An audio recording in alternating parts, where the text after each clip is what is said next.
ஐந்தாம் தமிழர் சங்க நேயர்கள் அனைவருக்கும் வணக்கம். நடிகர் விஜயின் அரசியல் வருகை. பொதுமக்கள் கிட்ட போயிட்டு நடிகர் விஜய் அரசியலுக்கு வரலாமான்னு கேட்டோன்னா பல்வேறு தரப்பு மக்கள் பல்வேறு பதில்களை சொல்லுவாங்க. ஒரு சிலர் ஆதரிப்பாங்க, ஒரு சிலர் எதிர்ப்பாங்க. நடிகர் விஜய் ஆதரிக்கிறவங்க இருக்காங்கல்ல, அவங்கெல்லாம் ஆதரிக்கிறதுக்கான முக்கியமான காரணங்கள் என்னென்ன தெரியுமா? முதல் வகை என்ன சொல்லுவாங்கன்னா, யார் வேணா அரசியலுக்கு வரலாம், அதனால நடிகர் விஜய் அரசியலுக்கு வரலாம், அவரை நாங்கள் வரவேற்கிறோம் அப்படின்னு சொல்லுவாங்க. அப்புறம் இன்னொரு வகை மக்கள் இருக்காங்க. அவங்க எப்படின்னா, இருக்கிற அரசியல்வாதிகள்லாம் கெட்டவங்களா இருக்காங்க, அவங்கள விட நடிகர் விஜய் எவ்வளவோ நல்லவர் தான், அதனால அவர் அரசியலுக்கு வரலாம் அப்படின்னு சொல்லுவாங்க. அப்புறம் இன்னொரு வகை மக்கள் என்ன சொல்லுவாங்கன்னா, நடிகர் விஜய் தமிழர்ப்பா, பச்சை தமிழர்கள் தான் தமிழ்நாட்டையே ஆளணும், அதனால நடிகர் விஜயை நான் ஆதரிக்கிறேன் அப்படின்னு சொல்லுவாங்க. அப்புறம் இன்னொரு தரப்பு என்ன சொல்லுவாங்கன்னா, நடிகர் விஜய் தமிழர்களுக்கு எந்த பிரச்சனை வந்தாலும் முன்னாடி போய் நின்றுருக்காரு, குரல் கொடுத்துருக்காரு அப்படின்னு சொல்லுவாங்க. அதுக்கு ரெஃபரன்ஸா ஈழ பிரச்சனையை கொண்டு வந்து காண்பாங்க. ஈழ தமிழர்களுக்கு நடிகர் விஜய் குரல் கொடுத்திருக்காரு, ஆதரவா இருந்திருக்காரு அப்படின்னு சொல்லுவாங்க. இந்த விழயத்திலையுமே நம்ம இதை தான் முக்கியமா பார்க்க போறோம். ஏன்னா இந்த பாயிண்ட் நமக்கு நல்லா தெரிஞ்சாலே இதுக்கு மேல சொன்னது எல்லாமே நமக்கு தெரிஞ்சிடும். அதனால இந்த கருத்து சரியான்றதை பார்க்க போறோம். ஏன்னா ஈழத் தமிழர்கள் வேற, தமிழ்நாட்டு தமிழர்கள் வேற அப்படிலாம் கிடையாது, ரெண்டும் ஒண்ணுதான். அப்ப ஈழத் தமிழர்களுக்கு ஒரு பிரச்சனை அப்ப ஒருத்தர் உண்மையாகவே போய் அவங்களுக்கு ஆதரவா இருந்திருந்தாருன்னா அப்ப நிச்சயமா இந்த தமிழ்நாட்டுல வாழ்ற தமிழர்களுக்குமே ஆதரவா இருப்பார். ஆனா இதுவே ஈழத் தமிழர்களுக்கு துரோகம் செஞ்சிருந்தாருன்னா, ஈழத் தமிழர்களை கொச்சைப்படுத்தியிருந்தாருன்னா அப்ப நிச்சயமாக தமிழ்நாட்டில் வாழும் தமிழர்களுக்கு ஒரு பிரச்சனைனா அதை தான் செய்ய போறார். நடிகர் விஜய் ஈழத் தமிழர்களை நேரடியாகவும் மறைமுகமாகவும் கொச்சைப்படுத்தியிருக்காரு. அதை நம்ம இப்ப விரிவா பார்க்க போறோம். ஈழத் தமிழர்களை கொச்சைப்படுத்திய நடிகர் விஜய். ஈழப்போர் சமயங்களில் பார்த்தீங்கன்னா தமிழர்கள் மிக கொடூரமான சித்திரவதைகளை அனுபவிச்சாங்க. இதற்கான மூல காரணம் இந்த யூத பிராமணர்கள். ஈவு இரக்கமே இல்லாமல் லட்சக்கணக்கான தமிழர்களை கொன்று குவித்தாங்க. இந்த கண்டி தெலுங்கர்களின் தலைமையிலான சிங்கள படையின் மூலம் இந்த கொடூரத்தை செஞ்சு முடிச்சாங்க.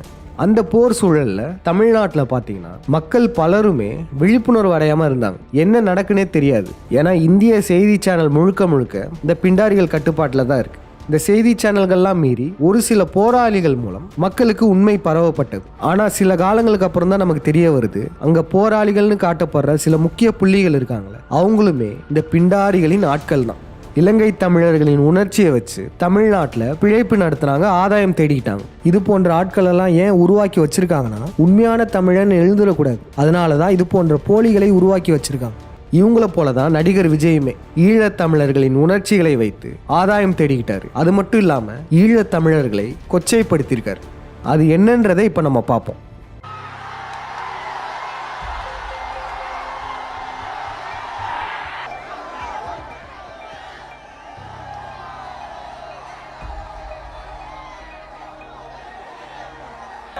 ஒரு தம்பியை கொன்னுட்டா அண்ணன் என்ன கோவப்படுவானோ, ஒரு தாய் கண்ணீர் விட்டு அழும்போது அந்த மகன் என்ன வேதனைப்படுவானோ, அந்த வேதனையோட நான் வந்திருக்கேன்.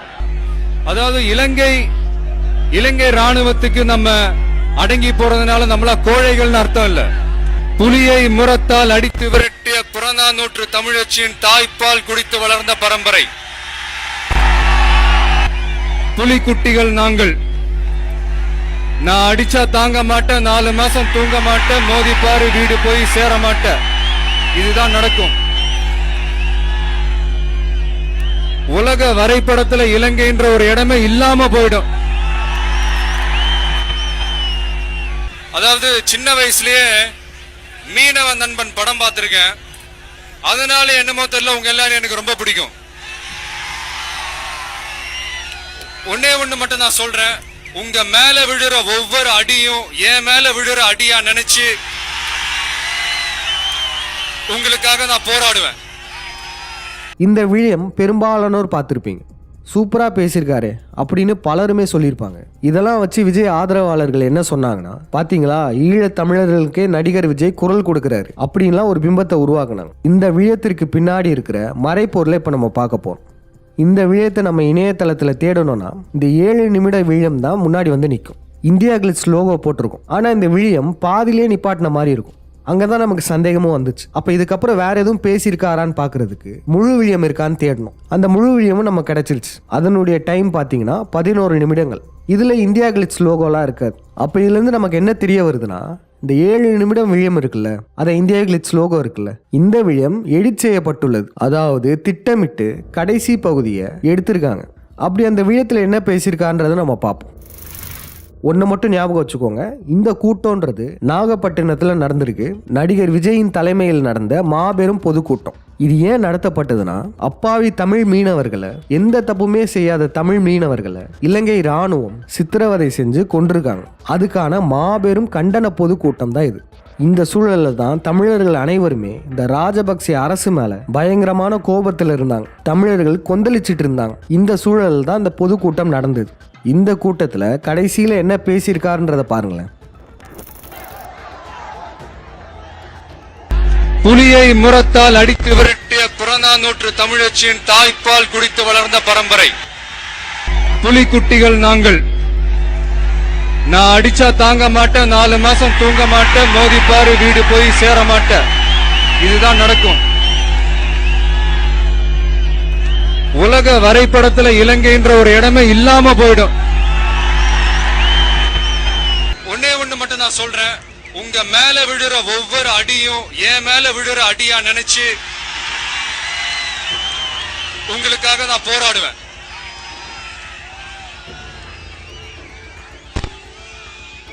அடுத்து என்னுடைய படத்தை பத்தி பேசணும்னு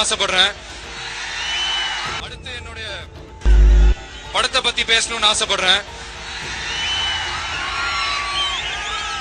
காவலன் படத்தை பெரிய வெற்றி படமாக்கி உங்க எல்லாருக்கும் நன்றி. அடுத்து வேலாயுதம். காவலன்ல கொஞ்சம் குத்துப்பாட்டு எல்லாம் இல்லைன்னு எல்லாரும் கொஞ்சம் வருத்தப்பட்டீங்கன்னு கேள்விப்பட்டேன். அதெல்லாம் வேலாயுதத்துல 1க்கு 2 பாட்டாவே இருக்கு. என்னங்க இது? இந்த ராஜபக்சே அரசுக்கு எதிராக மக்கள் கொந்தளிச்சிட்டு இருக்காங்க. இந்த சமயத்தில் என்ன பேசியிருக்காரு? இந்த இடத்துல படத்துக்கான ப்ரொமோஷன் ரொம்ப முக்கியமா என்ன? அப்போ இவர் நடித்து ரிலீஸ் ஆக போகிற படத்தை ப்ரொமோட் பண்ணுறதுக்காக தான் இங்கே பேசியிருக்காரு.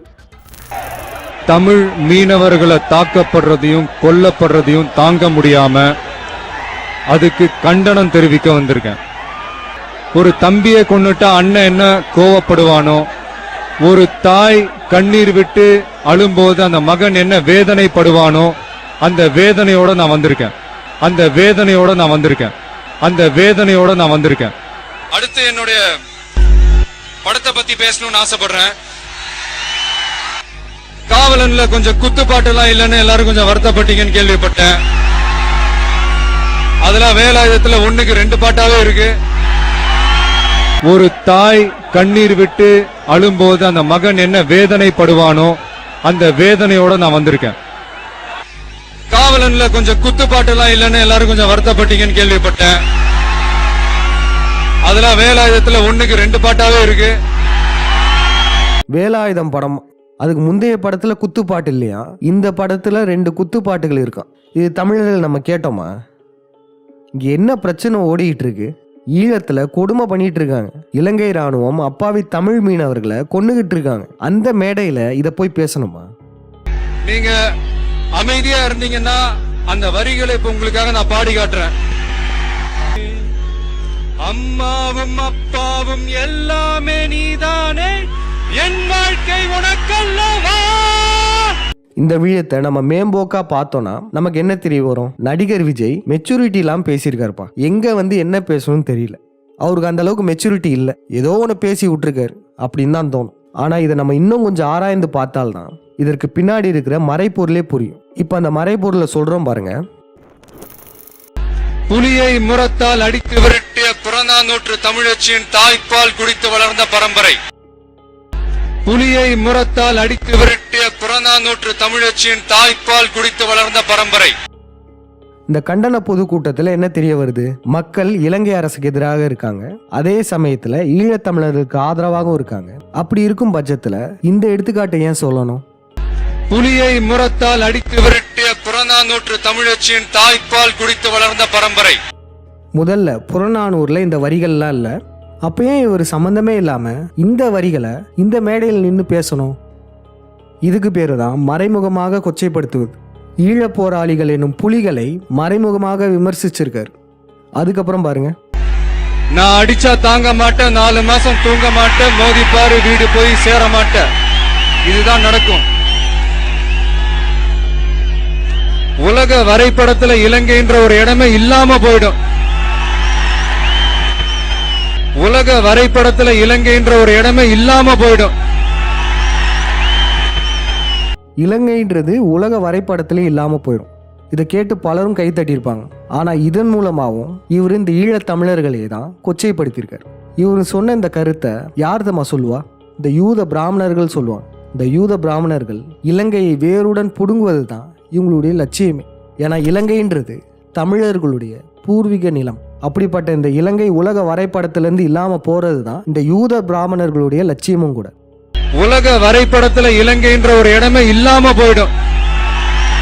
பாத்துக்கிட்டீங்களா எவ்வளவு மறைமுகமா ஈழத் தமிழர்களை கொச்சைப்படுத்தி பேசியிருக்காரு. உங்கள ஒரு சிலர் கேட்கலாம், இதெல்லாம் அவர் தெரியாம சொல்லியிருக்க வாய்ப்பு இருக்கே, மறைமுகமா கொச்சைப்படுத்துறாருன்னு எப்படி சொல்றீங்க அப்படின்னு கேட்கலாம்.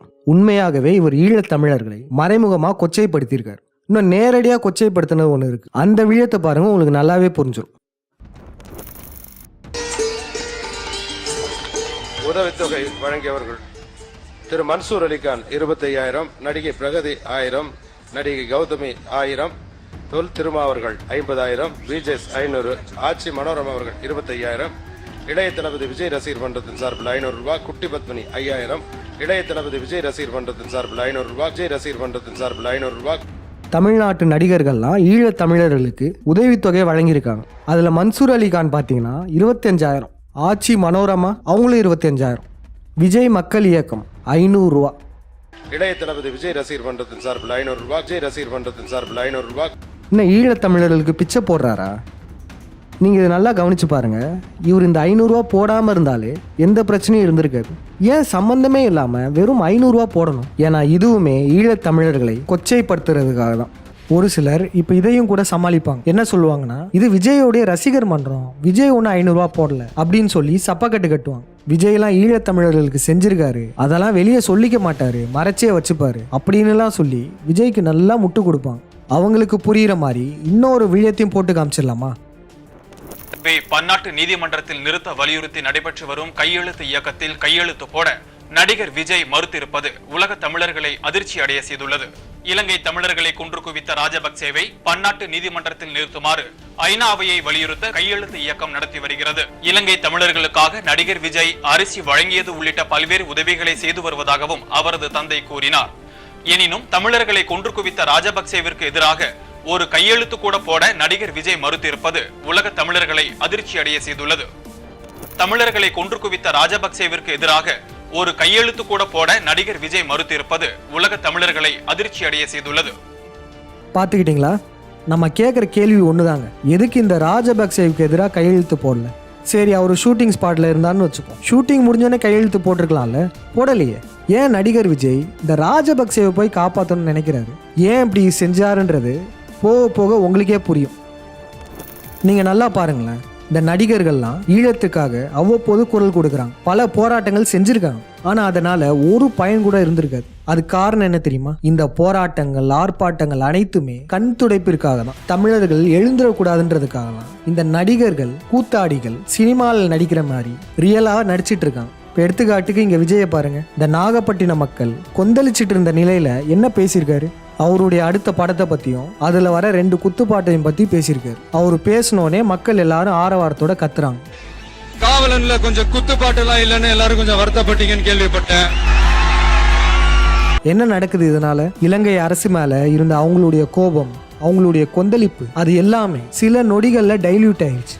அதுக்கு காரணம் விஜய் இப்படி பேசுனது தான். இவர் முழுக்க முழுக்க ஈழ மக்களை அவ்வப்போது கொச்சைப்படுத்திட்டே தான் இருந்திருக்காரு. இவர் ஈழ மக்களுக்கு ஆதரவா இவ்வளவு போராட்டத்துல கலந்துருக்காருல. இவர் உண்மையிலே ஈழ மக்களுக்கு ஆதரவா இருந்தா 2014 லைக்கா ப்ரொடக்ஷன்ல போய் நடிச்சிருப்பாரா?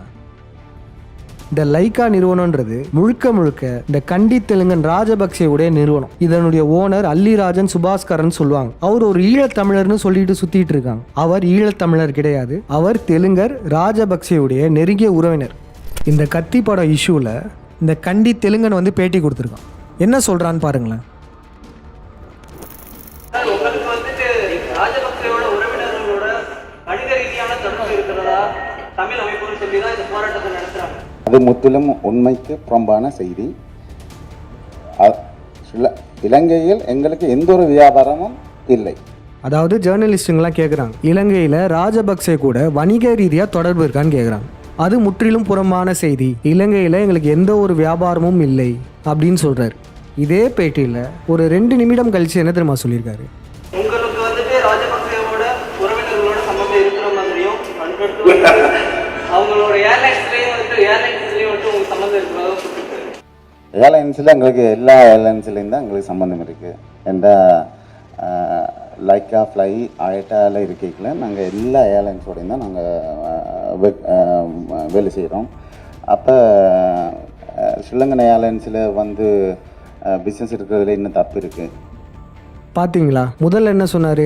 ராஜபக்சேக்கும் எங்களுக்கும் வணிக ரீதியாக எந்த தொடர்பும் இல்லைன்னாரு. இப்போ இலங்கையில் தொடர்பு இருக்கிறத ஒத்துக்கிட்டார். இது முற்றிலும் உண்மைக்கு புறம்பான செய்தி. இலங்கையில் எங்களுக்கு எந்த ஒரு வியாபாரமும் இல்லை. இலங்கையில் எங்களுக்கு எந்த ஒரு வியாபாரமும் இல்லை இருக்கு.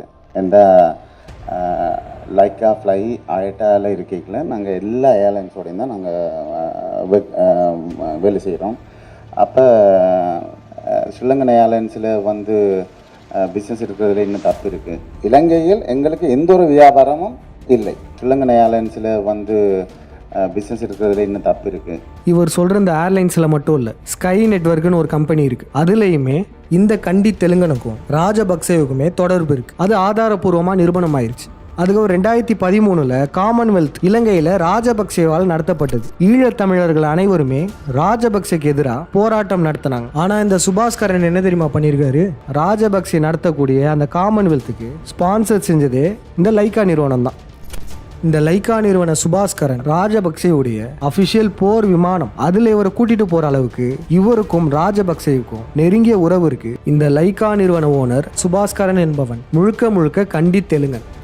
இந்த நடிகர் விஜய் ஈழத்தமிழர்களுக்கு ஆதரவா இருக்கிற மாதிரி நடிச்சிட்டு அந்த பக்கம் லைக்கா நிறுவனத்தோட கை கோர்த்திருக்காரு. இந்த இடத்துல ஒரு உண்மையான தமிழன் இருந்திருந்தானா லைக்கா நிறுவனத்தோடையும் கை கோர்த்திருக்க மாட்டான். இந்த சன் பிக்சர்ஸ் இருக்கே, இந்த கருணாநிதி குடும்பம், இதுலயும் போய் நடிச்சிருக்க மாட்டான்.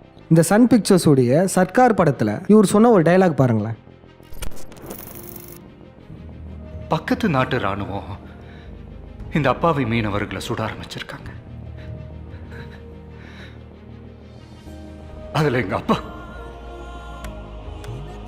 எங்க அப்பாவோட சேர்ந்து 13 பேர் செத்துட்டாங்க. கடல்லையே தூக்கி போட்டிருக்கேன்னு கெஞ்சி கேட்டிருக்காரு. உயிர் போனதும் போட்டாங்க கடலையே. இப்போ நம்ம முன்னாடி பேசணுமே, நாகப்பட்டினம் போராட்டம், தமிழ்நாட்டு மீனவர்களை கொன்ற இலங்கை ராணுவம், அதையே தான் இதில் எமோஷ்னலாக சொல்கிறாராமா. அதில் எங்க அப்பா என்ன நடிப்பு! இவருக்கு தெரியாதா இந்த பிரச்சனை வர்றதுக்கு காரணமே யாரு? இவர் இந்த படத்தில் நடிக்கிறாரு, சன் பிக்சர்ஸ், இந்த குடும்பம் தானே காரணம். கச்சத்தீவை கொடுத்ததுலேருந்து ஈழ மக்களுக்கு பல துரோகங்கள் செஞ்சது இந்த கருணாநிதி குடும்பம். அவருடைய படத்திலே நடிச்சுக்கிட்டு அது ஒரு சென்டிமெண்டலாக ஒரு சீனாக வைக்கிறாங்களே.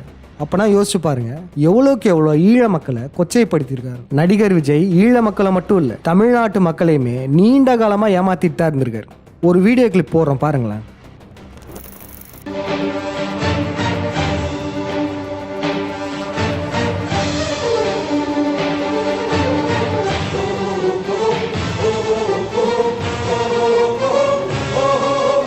வணக்கம்மா, நல்லா இருக்கீங்களா? நல்லா இருக்கும். வாங்க பூ வாங்கிட்டு போங்க. அப்புறம் உங்கள் வீட்டில் எல்லாம் நல்லா சௌக்கியமா? எல்லாம் சௌக்கியமா இருக்காங்க. சௌக்கியமா இருக்காங்க. பசங்களாம் சௌக்கியமா? எல்லாம் சௌக்கியம். என்ன பண்ணுறாங்க பசங்களாம்? எல்லாம் வேலை பார்க்குறாங்க சார். வேலை பார்க்குறாங்க. எல்லாம் பூ வேலை தான் பார்க்குறாங்க. அப்படிங்களா? மாலை கட்டுறாங்க. சரி, எல்லாம் இது பண்ணுறாங்க. வாங்க கைரேகை பாருங்க, உட்காருங்க. வணக்கம்மா, நல்லா இருக்கீங்களா? நல்லா இருக்குங்க. நீங்க நல்லா இருக்கீங்களா? உங்க பிள்ளைகளாம் நல்லா இருக்குங்களா? நல்லா இருக்கிறாங்க. உங்க வீட்டில் எல்லாம் சௌக்கியமா? எல்லாம் சௌக்கியமா இருக்காங்க. பையன்? உங்க பையன் நல்லா இருக்கு. உங்க பேரன் நல்லா இருக்குது. ஏன் உங்களுடைய ராசிக்கு உங்க எதிர்காலம் வருங்காலம் ரொம்ப நல்லா இருக்கு. சிவகாசி படம் தீபாவளிக்கு ரிலீஸ் ஆகுது இல்ல, ரொம்ப அது உங்களுக்கு நல்லா பேரும் புகழுமா இருக்கும்.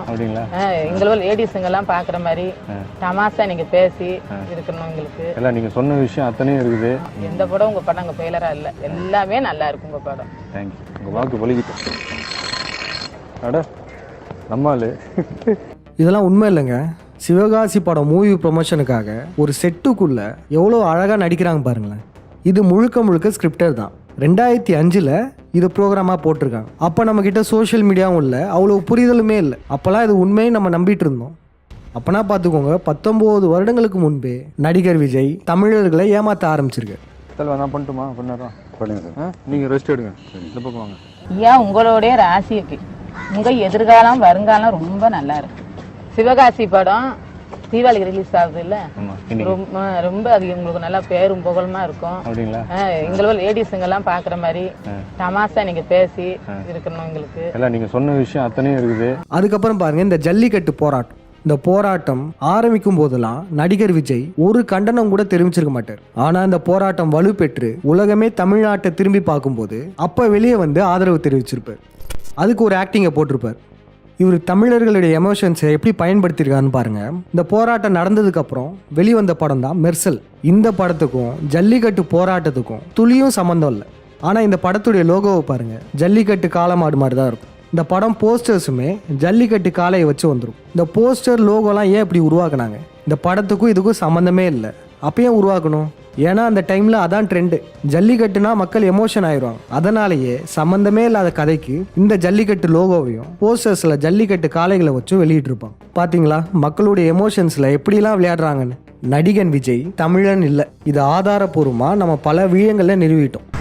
ராமநாதபுரம் மாவட்டம் ராமேஸ்வரம் வட்டம் தங்கச்சிமடம் அருகில் அமைந்திருக்கும் தண்ணீர் ஊற்று கிராமத்தை சேர்ந்த பூர்வீக குடியான உயர்திரு அன்பு சகோதரர் திரு பெனடிக்ட் அவர்களிடமிருந்து திரைப்பட நடிகர் விஜய் அவர்களை பற்றி அவருக்கு தெரிந்த தகவல்களை நம்முடன் பகிர்கிறார்.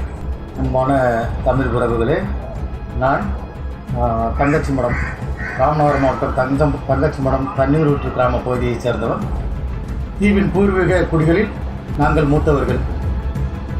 நடிகர் விஜயின் தந்தை எங்களது தண்ணீரூற்று கிராமத்தில் அருகே அமைந்திருக்கும் புனித தெரசால் பள்ளியில் விடுதியிலிருந்து தங்கி படித்தவர். விஜய் அப்பாவுக்கு பூர்வீக ராமேஸ்வரமே கிடையாது கண்டிப்பா. விஜய் அப்பாவுக்கு பூர்வீக ராமேஸ்வரமே கிடையாது கண்டிப்பா. சரியா, அப்போ நன்றியா. இப்போ வேறு யாரும் இப்போ டவுட்னா கூட இங்கே வந்தாங்கன்னா நான் சொல்கிறேன், நீங்கள் அவங்க கிட்ட கூட கிளாரிஃபை பண்ணிருங்கய்யா. ஏன்னா பூர்வீக குடியால் உங்களுக்கு நல்லாவே தெரியும். அதுக்கு சரியா சரியா சரியா. சரியா, ரொம்ப ரொம்ப நன்றியா. ரொம்ப நன்றி. ரொம்ப நன்றி. என்னை எடுத்துக்கிட்டிங்கன்னா தமிழே சரியாக தெரியாது, உண்மையே சொல்கிறேன். ஆனால் ஹிந்தி, தெலுங்கு, கன்னடம். அப்பா அம்மா 2 பேரும் ஹைதராபாத் செகண்டராபாத்லேருந்து கிளம்பி வந்தவங்க. 2 பேருமே பாடுவாங்க. அப்பா வந்து ஒரு ஆக்டராகவோ இல்லை ஒரு நல்ல இதில் வரணும்னு 2 பேரும் கிளம்பி வந்தாங்க. அம்மா வந்து ஆக்ட் பண்ணணுன்னு தான் வந்தாங்க. இங்கே வந்து கல்யாணம் பண்ணிக்கிட்டாங்க. 2 பேருமே வந்து ஏதோ சாதிக்கணும்னு அங்கேருந்து வந்தாங்க. இதெல்லாம் நம்ம முன்பே ஆதாரபூர்வமாக நிறுவிட்டோம். அப்போ ஒரு சிலர் என்ன கேட்டிருந்தாங்கன்னா, நடிகர் விஜய் தமிழனே இல்லைன்னு 100% நிரூபணம் ஆயிடுச்சு. இவங்களுடைய அம்மா ஆந்திராலேருந்து வந்தாங்கன்னு தெரிஞ்சிச்சு. இவங்களுடைய அப்பா எங்கேருந்து வந்திருப்பார், அவருடைய பூர்வீகம் என்ன, அப்படிலாம் கேட்டிருந்தாங்க. ஆனால் அதுக்கான விடை இப்போ இவர் செஞ்ச செயல்களில் நமக்கு தெரிய வருது. நம்ம முன்பே ஒன்று சொல்லியிருந்தோங்க, யார் தமிழ்னு பார்க்கறதுக்கு அவங்களுடைய சாதி சான்றிதழ் மட்டும் போதாது. ஏன்னா நம்ம எதிரிகள் பலருமே தன்னை தமிழன்ற சாதி சான்றிதழ் வச்சிருக்காங்க. அப்போ இதுக்கு மேலே நம்ம எப்படி கண்டுபிடிக்கிறதுனா, ஒருத்தருடைய செயல்பாடு. தமிழர்களை ஆள துடிக்கிறாங்கல்ல, அந்த முக்கிய புள்ளிகள், அவங்களுடைய கொள்கைகளையும் செயல்பாடுகளையும் பாருங்க. அதுலேயே நமக்கு தெரிஞ்சிடும் அவங்க ஒரு தமிழரா இல்லையான்னு. ஏன்னா ஒரு கெட்டவனால ரொம்ப நாள் நல்லவனா நடிக்க முடியாது. ஒரு நாள் அவனுடைய கொள்கைகளும் மாறும், செயல்பாடுகளும் மாறும். இதுதான் நம்ம முன்பே சொல்லியிருந்தோம். அந்த வகையில் இந்த விழத்தை இப்போ விஜயுடைய செயல்பாடுகள்லாம் பார்த்தோம்ல, திட்டமிட்டு ஈழ தமிழர்களை கொச்சைப்படுத்தி வச்சிருக்கான். இந்த செயல்பாடுகள் மூலமாலாம் நமக்கு என்ன தோணுதுன்னா, நடிகர் விஜய் தமிழர்லன்னு நமக்கு நல்லாவே தெரிஞ்சிச்சு. அவருடைய அப்பா கண்டி தெலுங்கரா இருக்க வாய்ப்பு இருக்கு. இந்த ராஜபக்சேலாம் இருக்கான்ல, அவனுடைய சொந்தக்காரராக இருக்க அதிகப்படியான வாய்ப்புகள் இருக்கு. அந்த இலங்கையிலிருந்து இங்கே ராமேஸ்வரம் வந்திருக்கலாம். ராமேஸ்வரத்தில் ஹாஸ்டலில் படிச்சுட்டு அது என் சொந்த ஊருன்னு சொல்லிக்கிட்டார். நடிகர் விஜயுடைய மனைவியை கூட பாருங்க, இலங்கை தமிழர்னு சொல்லிக்கிறாங்க. இந்த லைக்கா ஓனர் அதே கதை தான். லைக்கா ஓனர் தன்னை ஈழத்தமிழர்னு சொல்லிப்பார், ஆனால் முழுக்க முழுக்க கண்டி தெலுங்கன் தான். அதே போல தான் அவருடைய மனைவியுமே. அதுக்கப்புறம் விஜய் இந்த லைக்கா ப்ரொடக்ஷனில் நடித்தார்ல, அந்த கத்தி திரைப்படம், அந்த திரைப்படம் தான் விஜய்க்கு ஒரு டேர்னிங் பாயிண்டான திரைப்படம். அப்போ திட்டமிட்டு இந்த லைக்கா நிறுவனம் தான் நடிகர் விஜயை தூக்கி விட்டுருக்கான்ற ஒரு சந்தேகம் எழுது. அது மட்டும் இல்லை, இந்த லைக்கா நிறுவனம் தான் இப்போ விஜயுடைய பையனோட முதல் படத்தை ப்ரொடியூஸ் பண்ணுறாங்க. இன்னும் ஏன், இந்த ராஜபக்சேயுடைய மகன் இருக்கான்ல, நமல் ராஜபக்சா, அவன் விஜயுடைய அரசியல் வருகையை பார்த்து விஜய்க்கு வாழ்த்து தெரிவிக்கிறான். ராஜபக்சேயோட பையன் மட்டும் இல்லை, நடிகர் விஜயுமே ராஜபக்சேக்கு மறைமுக ஆதரவு தெரிவிச்சிருக்காரு. அப்புறம் பாருங்க, நம்ம முன்னாடியே சொல்லியிருந்தோம்ல, நடிகர் விஜய் ராஜபக்சேக்கு எதிராக கையெழுத்து போட சொன்னா கையெழுத்து போடாம தவிர்த்திருக்காரு, போட முடியாதுன்னு சொல்லியிருக்காரு. தமிழர்களை கொன்று குவித்த ராஜபக்சேவிற்கு எதிராக ஒரு கையெழுத்து கூட போட நடிகர் விஜய் மறுத்திருப்பது உலக தமிழர்களை அதிர்ச்சி அடைய செய்துள்ளது. இதன் மூலமாகவும் இவருக்கும் ராஜபக்சேவுக்கும் தொடர்பு இருக்குமோன்ற ஒரு சந்தேகம் எழுது. இன்னொரு மிகப்பெரிய ஆதாரம் என்னதுன்னா, நடிகர் எம்ஜிஆருமே கண்டியிலிருந்து கொண்டு வரப்பட்டவர் தான். அவர் கேரளா மேனன் சமூகத்தை சார்ந்தவர். இந்த பிண்டாரிகளால் உருவாக்கப்பட்ட சமூகம் அது. இந்த நடிகர் விஜயுமே முழுக்க எம்ஜிஆர் கூடயே ஒப்பிடுவாங்க. படங்கள்ல பல காட்சிகள்ல நடிகர் விஜயை எம்ஜிஆர் கூட ஒப்பிடுவாங்க.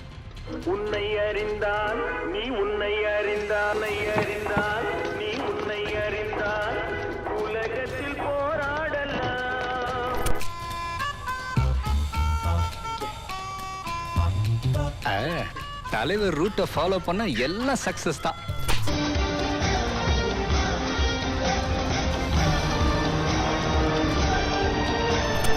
எனக்கு ஒரு எம்ஜிஆர் அவர்களுடைய பாட்டு தான் ஞாபகம் வருது. தரை மேல் பிறக்க வைத்தான், எங்களை தண்ணீரில் பிழைக்க வைத்தான். தலைவா, நீங்க ரசிகனா இருக்கிறது எனக்கு உண்மையிலேயே பெருமையா இருக்கு. உன்னால முடிஞ்ச வரைக்கும் ஏழைகளுக்கு உதவி செய். இப்படிப்பட்ட ஏழைங்க சிரிப்புல தான் நாம இறைவனையே காண முடியும். ஓகே தலைவா, சரி தலைவா, ஓகே தலைவா, சரி தலைவா. இதன் மூலமாகவும் நமக்கு என்ன தெரிய வருதுன்னா, நடிகர் விஜய் இலங்கையில் உள்ள கண்டி தெலுங்கனா இருக்கிறதுக்கு வாய்ப்பு இருக்கு. இன்னொரு ஆதாரமும் பாருங்களேன், நடிகர் விஜய்க்கு இலங்கையில் இருக்கிற எம்ஜிஆர் யூனிவர்சிட்டியில் டாக்டர் பட்டம் கொடுத்துருக்காங்க. எம்ஜிஆர் யூனிவர்சிட்டி தமிழ்நாட்டிலையுமே இருக்கு, ஆனால் பாருங்க இலங்கையில் போய் கொடுத்துருக்காங்க. இதெல்லாம் வச்சு பார்க்கும்போது கண்டி தெலுங்கனா இருப்பதற்கு அதிகப்படியான வாய்ப்புகள் இருக்கு.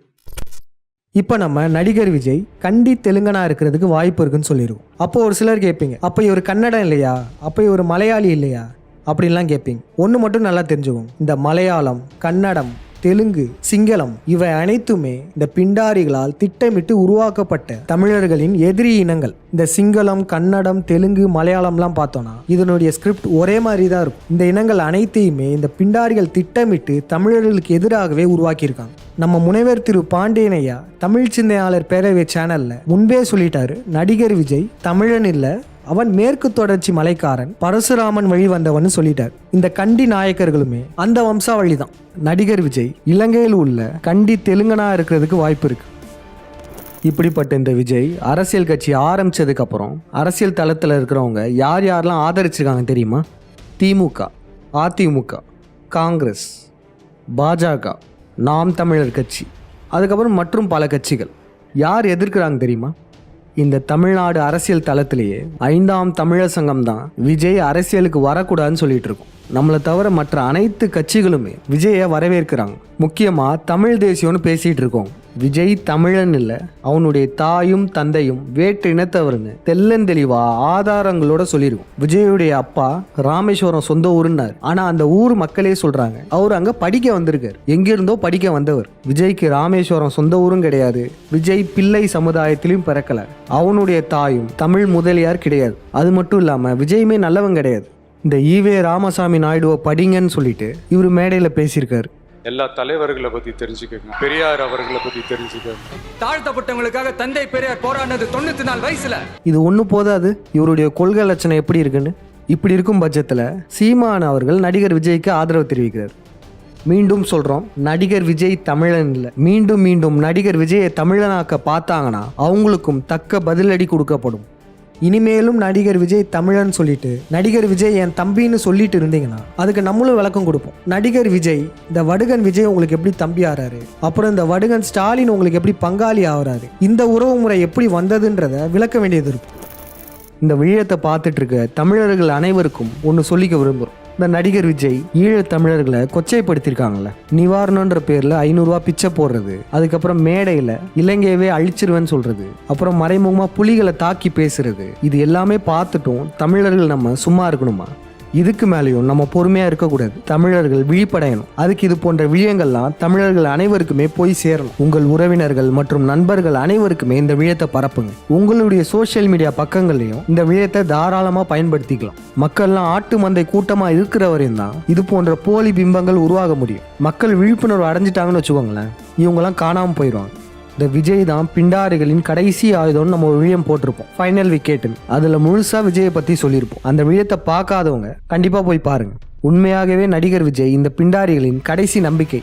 இருக்கிற கட்சிகள்லாம் பாருங்க, அதிமுக அது அழிஞ்சு போய் ரொம்ப நாள் ஆச்சு. திமுக அழிய போகிற கட்சி. பிஜேபி, காங்கிரஸ் அவங்க கனவுல கூட தமிழர்களை நேரடியாக ஆட்சி செய்ய முடியாது.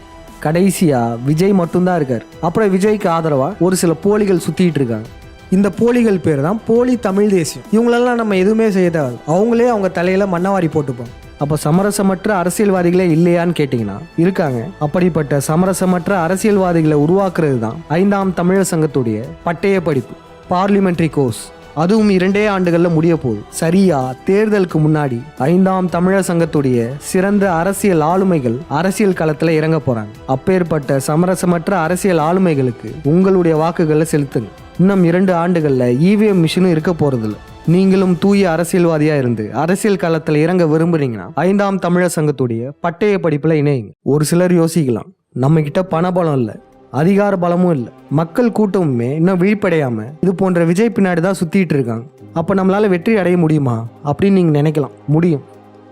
நம்ம கிட்ட பணபலம் இல்லாம இருக்கலாம், அதிகார பலம் இல்லாம இருக்கலாம், இப்ப மக்கள் விழிப்புணர்வு அடையாம இருக்கலாம்.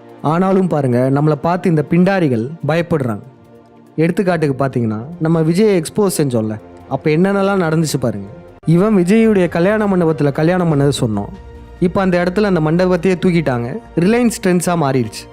பாருங்களேன், எவ்வளோ பெரிய மண்டபம், நடிகர் விஜய்க்கு நல்ல வருமானத்தை ஈட்டு கொடுக்குற மண்டபம். எந்த ஒரு காரணமும் இல்லாமல் சைலண்ட்டாக மக்களுக்கே தெரியாமல் அதை இடிச்சிட்டு ரிலையன்ஸ் ட்ரெண்ட்ஸாக மாற்றிருக்காங்க. நம்ம மேலே எவ்வளோ பயம் பார்த்தீங்களா? ஆதாரங்களை அழிக்கிறாங்களாமா. அதுக்கப்புறம் பாருங்க, நம்ம நடிகர் விஜய் தமிழர் இல்லைன்னு சொன்னதுக்கு அப்புறம் அவசரமா இந்த SA சந்திரசேகர் போய் மதுரையில இருக்கிற என்னுடைய சித்தியை பார்க்க போனேன்னு சொல்லிட்டு போறாரு. அதாவது நம்ம அவருடைய சொந்தக்காரங்களே இல்லைன்னு நம்ம சொன்னோமாமா. அதனாலேயே என்னுடைய சொந்தக்காரங்களை பார்க்க போறேன்னு சொல்லிட்டு நம்ம சொல்லி சில நாட்கள்லேயே இந்த நாடகத்தை அரங்கேற்றிருக்காரு. இதுவும் கூட இந்த பிண்டாரிகளுக்கு நம்ம மேல இருக்கிற பயத்தின் வெளிப்பாடு தான். அப்பனா பார்த்துக்கோங்க, நம்மளை எந்த அளவு கூர்ந்து கவனிக்கிறாங்க, நம்மளை பார்த்து எப்படி பயப்படுறாங்கன்றது இப்போ உங்களுக்கு புரிஞ்சிருக்கும். காரணம், நமக்கு பின்னாடி நம் தமிழ் கடவுளர்களும் சித்தர்களும் நம்மளை வழி நடத்திட்டு இருக்காங்க. இன்னும் 2 ஆண்டுகள்ல 5ஆம் தமிழர் சங்கத்துடைய வளர்ச்சியும் அபரிவிதமா இருக்கதான் போகுது. நம்ம இந்த அரசியல் ஆளுமைகளுக்கான மாதம் பட்டய படிப்புமே சிறப்பா நடந்துகிட்டு இருக்கு. சமரசமற்ற தூய உள்ளம் கொண்ட அரசியல் ஆளுமைகளை உருவாக்குவது தான் 5ஆம் தமிழர் சங்க பட்டய படிப்புடைய நோக்கம். இதுல இணைய விரும்புபவர்கள் கீழே கொடுக்கப்பட்ட இந்த எண்ணுக்கு தொடர்பு கொள்ளலாம். நம்ம இப்ப முன்னாடி பார்த்திருந்தோம் பாத்தீங்களா, நடிகர் விஜயை மக்கள் ஆதரிக்கிறதுக்கான சில முக்கிய காரணங்கள். அதை நம்ம இப்ப திருப்பியும் பார்ப்போம். முதல் வகை, யார் வேணா அரசியலுக்கு வரலாம், அதனால விஜயும் அரசியலுக்கு வரலாம். அப்படிலாம் கிடையாதுங்க. யார் வேணாலும் அரசியலுக்கு வர முடியாது, வரவும் கூடாது. இந்திய அரசியல் சட்டம் படி பார்த்தீங்கன்னா எந்த ஒரு இந்தியன் சிட்டிசன் வேணுனாலும் எலெக்ஷனில் நிற்கலாம். ஆனால் அதெல்லாம் நம்ம ஏற்றுக்கணும்னு அவசியம் இல்லை. இப்போ இந்திய சட்டம் படி பார்த்தீங்கன்னா LGBT இருக்குல்ல, இந்திய சட்டப்படி இதுக்கெல்லாம் எந்த ஒரு ரெஸ்ட்ரிக்ஷனும் இல்லை. அதே போல தான் இந்திய அரசியல் சட்டத்திலே இருந்தாலும் யார் வேணா அரசியல் கட்சி ஆரம்பிக்கலான்னு ஒரு சட்டம் இருந்தாலும் கூட ஒரு கேடு கெட்டவங்களாம் அரசியல் கட்சி ஆரம்பிச்சானா அதையும் பார்த்துக்கிட்டு சும்மா இருக்கணுன்ற அவசியம் இல்லை. அந்த வகையில தான் நடிகர் விஜயை நம்ம எதிர்க்கிறோம். அது எப்படிங்க, தமிழ்நாட்டை ஆள துடிக்கிறவங்க மட்டும் பொம்பளை பொறிக்கையா, வந்தேரியா, குடிகாரங்களா, பணத்தாசை உள்ளவங்களாவே இருக்கிறாங்க. அதனால இப்போ உங்களுக்கு புரிஞ்சிருக்கும், யார் வேணா கட்சி ஆரம்பிக்கலாம். அதனால நடிகர் விஜயும் கட்சி ஆரம்பிக்கிறாங்கன்னு சொன்னாங்கன்னா அவங்ககிட்ட இதை நீங்க சொல்லுங்க. இதை நம்மளால ஏத்துக்கவே முடியாது. அதுக்கப்புறம் பாருங்க, மற்ற அரசியல்வாதிகளை விட நடிகர் விஜய் நல்லவர், அதனால அவர் வரலான்னு சொல்றாங்க. நடிகர் விஜய் நல்லவர்னு எப்படி தெரியுது? ஏன்னா அவரு படத்துல நல்லவரா நடிச்சிருக்காரு, எல்லா படங்கள்லயும் கதாநாயகனா நடிச்சிருக்காரு, ஹீரோயிசம் காமிச்சிருக்காரு. இதுவே விஜயோட இடத்துல இவரு வந்திருந்தா ஏத்துப்பீங்களா? இவரு பேரு ஜெயபிரகாஷ் ரெட்டி. இவர் அரசியல் கட்சி தமிழ்நாட்டில் ஆரம்பிக்கிறார், முதல்வர் ஆகணும்னு ஆசைப்படுறாரு. இவரை நீங்க ஏத்துப்பீங்களா? ஏத்துக்க தோணாது. காரணம் என்ன? இவர் சினிமா படங்கள்ல வில்லனாவே நடிச்சிட்டாரு, இவரை நம்ம வில்லனாவே தான் பார்க்குறோம். இதே போலதான் நடிகர் விஜயும் கூட. அதனால இந்த பாயிண்ட்டும் போயிடுச்சா? இப்போ அடுத்து, நடிகர் விஜய் தமிழராக இருக்கிறாரு, அதனால தமிழ்நாட்டில் கட்சியை தொடங்கலாம் அப்படின்றாங்க. அவங்களுக்கும் நம்ம இப்போ தெளிவாக போட்டு காமிச்சிட்டோம், நடிகர் விஜய் தமிழர் இல்லைன்றது. அதனால இதுவுமே போயிடுச்சு. இப்போ கடைசியாக என்ன இருக்குது? நடிகர் விஜய் தமிழர்களுக்கெல்லாம் உதவி செஞ்சிருக்காரு. ஈழத் தமிழர்களுக்கு ரொம்பவே பக்கபலமா உறுதுணையா இருந்திருக்காரு அப்படின்னு சொல்லியிருந்தாங்க. இப்போ அதையுமே தெள்ளந்தெளிவாக போட்டு காமிச்சிட்டோம். இவர் எப்படியெல்லாம் ஈழத் தமிழர்களை கொச்சைப்படுத்தியிருக்காருன்றத போட்டு காமிச்சிட்டோம். அதனால் நடிகர் விஜய்க்கு தமிழர்களை ஆள எந்த ஒரு தகுதியுமே இல்லை. இந்த தகுதியற்றவன் தான் இந்த பிண்டாரிகளுடைய கடைசி நம்பிக்கை. இதை ஏன் தெரியுமா நம்ம சொல்கிறோம்? இந்த பிண்டாரிகள் ஒவ்வொரு காலகட்டத்திலையும் ஒவ்வொரு விதமான போலிகளை உருவாக்குவாங்க. ஒரு காலகட்டத்தில் மக்களுக்கு இந்த ஆரியத்தை பற்றின புரிதல் வந்துச்சு. அப்போ உடனே திராவிடம்ன்ற ஒன்றை உருவாக்குனாங்க. அதுக்கப்புறம் இந்த காலகட்டம் பார்த்தீங்கன்னா திராவிடமும் அம்பலப்பட்டு நின்றுருக்கு. இனிமே ஒருத்தன் தமிழ்நாட்டை ஆளணும்னா அவன் தமிழ்னா இருக்கணும் அப்படின்னு மக்கள் பேச ஆரம்பிக்கிறாங்க. இப்படி நடக்கும்னு தெரிஞ்சு இந்த பிண்டாரிகள் இந்த நடிகர் விஜயை சிறு வயதிலிருந்து வளர்த்து எடுத்தாங்க. நடிகர் விஜயை தமிழ்னா மக்கள் முன்னாடி கொண்டு வந்து காமிச்சாங்க. இப்போ எடுத்துக்காட்டுக்கு பாருங்க, இந்த பாட்டை கேளுங்களேன்.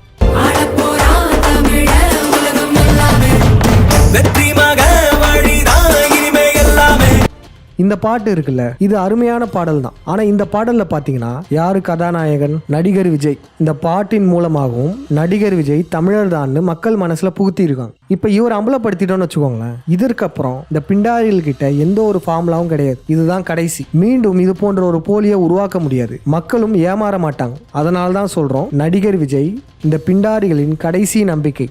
Final wicket. மீண்டும் அடுத்த விழத்தில் சந்திப்போம். நன்றி, வணக்கம். இருங்க, இந்த ஃபைனல் விக்கெட்டை எப்படி வீழ்த்தலான்றதை பார்த்துடலாமா? நடிகர் விஜய் அவ்வப்போது எம்ஜிஆர் ரெஃபரன்ஸ் காமிப்பார்ல, அதே போல நடிகர் விஜய் வீழ்த்துறதுக்கு நம்ம ஒரு எம்ஜிஆர் டயலாக போட்டு காமிக்கிறோம் பாருங்க. நாக்கு இருக்கே, அது ஒரு அபாயமான ஆயுதம். அதனால்தான் பாய்க லாக்கப்புக்குள்ள அழைச்சி வச்சிருக்காங்க. உண்மைதான்ல, நாக்கு ஒரு ஆயுதம் தான். ஆனால் அதையே நம்ம பெட்டிக்குள்ளே மூடி வைக்கணும். நம்ம எதிரிகளுக்கு எதிராக இந்த நாக்கை நம்ம பயன்படுத்துவோம். இந்த விழத்தை பார்த்துட்டு இருக்க நீங்களாம் விஜயை பற்றின இந்த உண்மைகளை வெளியே பேச ஆரம்பிங்க. மற்றவங்க கிட்ட பேசும்போது அவங்களுக்கு எதுவும் சந்தேகங்கள் இருந்தால் நம்மளுடைய விழத்தை காமிச்சு புரிய வைங்க. ஏற்கனவே மக்கள் பலருமே விஜய் தமிழர் இல்லைன்னு பேச ஆரம்பிச்சிருக்காங்க. மேலும் நீங்கள் எல்லாரும் பேச ஆரம்பிச்சிங்கன்னா இது பரவி என்ன ஆகும் தெரியுமா? இந்த பிண்டாரிகளின் கடைசி நம்பிக்கை சுக்கு நூறாக உடஞ்சு போயிடும். இவ்வளோ பெரிய எதிரிகளெல்லாம் சாமானிய மக்கள் வீழ்த்திட முடியுமான்லாம் யோசிச்சிடாதீங்க. இந்த பிண்டாரிகள் கிட்ட அதிகாரம் இருக்கலாம், பணபலம் இருக்கலாம். ஆனா நம்ம கூட யார் இருக்காங்க தெரியுமா?